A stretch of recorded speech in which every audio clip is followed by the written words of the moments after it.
केरल में देश की पहली वाटर मेट्रो हुई लॉन्च। क्या है कहानी, आइए मैं बताता हूं। ये बड़ी इंटरेस्टिंग कहानी है, लेकिन इसको समझने से पूर्व मैं आपको कुछ बातें बताऊंगा। साथियों, जब हम इंडिया का मैप देखते हैं ना, तो इंडिया के मैप में केरल कहां है ये समझ में आता है। बिल्कुल दक्षिण में स्थित है केरल, ठीक है। साउथ वेस्ट मानसून की पहली बारिश कहां आती है, केरल में आती है। इसलिए यहां पानी पर्याप्त मात्रा में है। कहीं आपके दिमाग में आ जाए यहां तो वाटर मेट्रो चल रही है, हमारे यहां तो मेट्रो ही नहीं चल रही है। भाई यहां पे पानी है तो वाटर मेट्रो चल रही है ना।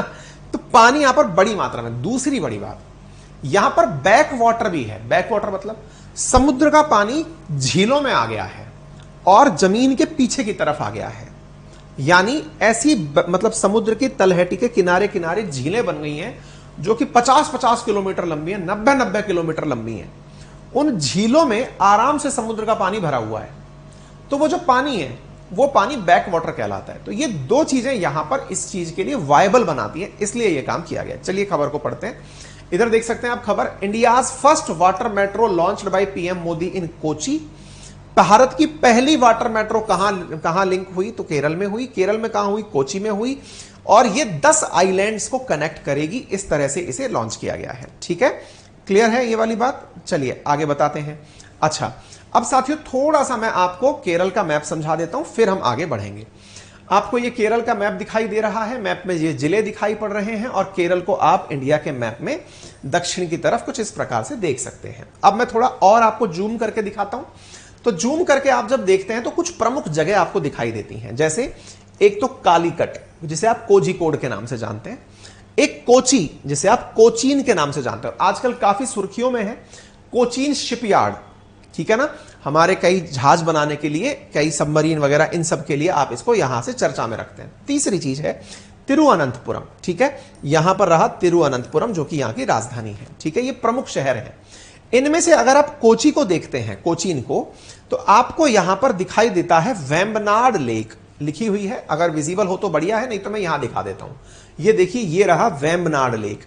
इधर की तरफ अरब सागर है, अरब सागर है। अगर आप इंडिया का मैप देखें तो इस तरफ अरब सागर है। अरब सागर के अगर आप इस तरफ चलते हैं तो कोची दिखाई देता है। अरब सागर है, कोची है। कोची में आपको क्या दिखाई दे रहा है, ये कोची शिपयार्ड है। और यहां पर आपको लगी हुई दिखाई दे रही है वेम्बनाड लेक। साथियों, ये झील जो है जिसमें आकर के पेरियार नदी गिरती है, याद रखिएगा, बड़ी इंपॉर्टेंट नदी है ये। हाँ जी, इस झील को 96 किलोमीटर लंबी झील है ये।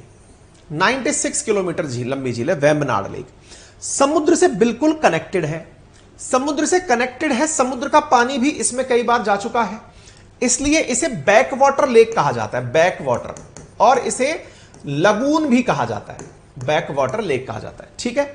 अच्छा, अब यहां पर अगर आप ध्यान से देखें तो यहां पर ये जो 1 2 3 4 5 6 करके लिखे हुए हैं, ये असल में एक प्रकार से समझिए वो क्षेत्र हैं जो इस लेक पर स्थित हैं।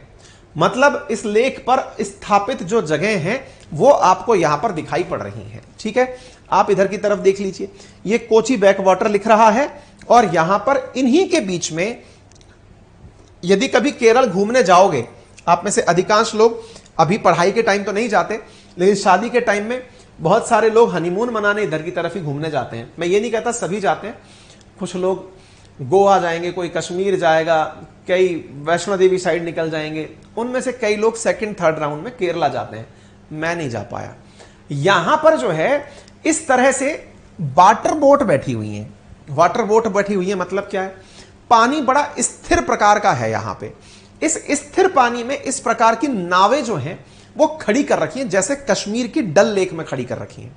यानी ये जो पानी है ना, ये पूरी तरह से लोगों के लिए यूजफुल है। यानी एक प्रकार से नौवहन के लिए पर्याप्त पानी है। यहां पर आप आसानी से पानी के अंदर जहाज चला सकते हैं, ठीक है। जगह के अंदर की तरफ जहाज चला सकते हैं। इसी को ध्यान में रखते हुए यहां पर वाटर मेट्रो शुरू की गई है, ठीक है। तो 10 द्वीप आइलैंड को जोड़ने वाली वाटर मेट्रो का उद्घाटन मोदी जी के द्वारा किया गया है, जो कि यहां पर शहर के अंदर कनेक्टिविटी प्रदान करेगी। ये इस प्रकार से देखिए, कोच्चि के अंदर जमीन पर चलने वाली भी मेट्रो उपलब्ध है, तो पानी में चलने वाली भी मेट्रो उपलब्ध है। ये पानी में चलने वाली मेट्रो है जो आपको दिख रही है, और ये वेम्बनाड लेक में इस प्रकार से चलेगी, 10 आइलैंड्स को आपस में कनेक्ट करेगी। ये आपको यहां पर दिख रही है। देखो ये झील है, यहां पर इंतजार करते हुए लोग आपको दिखाई दे रहे हैं।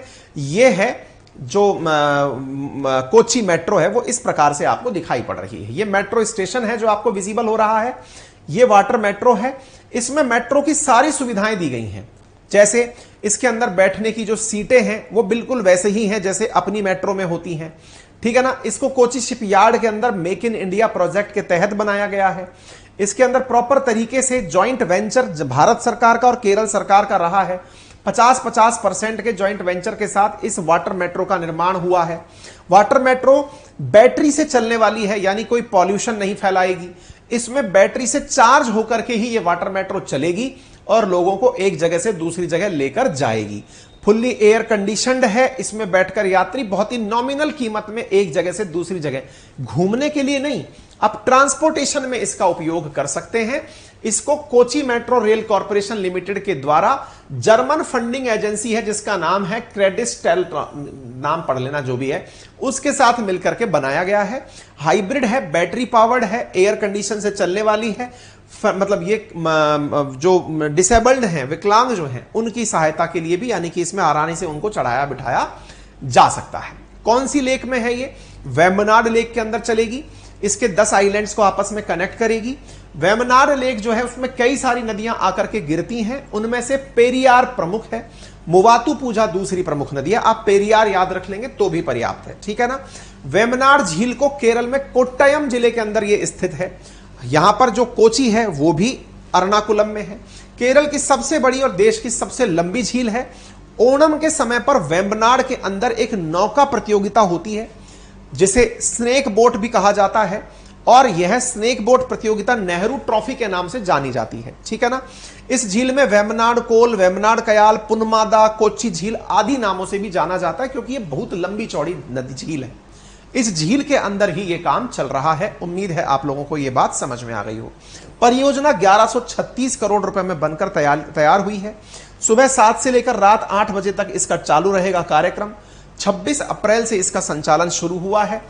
कुल 78 इलेक्ट्रिक बोट्स बनाकर तैयार किए जाने का प्रोग्राम इसमें रखा गया है, ठीक है। किराए से आपको लेना देना क्या, लेकिन फिर भी आपके कन्वीनियंस के लिए 20 रुपए में आप आराम से आ जा सकते हैं। क्लियर है?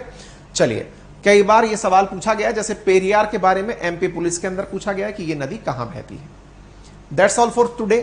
अगर आपको यह सेशन पसंद आया हो, चैनल पर आप नए हो तो चैनल को सब्सक्राइब कर लें। ज्योग्राफी का नया बैच आ रहा है, अपना ख्याल रखें, बड़ों का सम्मान करें, छोटों को प्यार दें, अपना व्यक्तित्व इस प्रकार से विकसित करें कि महिलाएं आपके साथ सुरक्षित और सम्मानित महसूस करें। और हाँ, महिलाओं से भी निवेदन है वो भी अपना व्यवहार इस तरह से विकसित करें कि पुरुष उनके साथ सुरक्षित और सम्मानित महसूस करें। चलिए, धन्यवाद।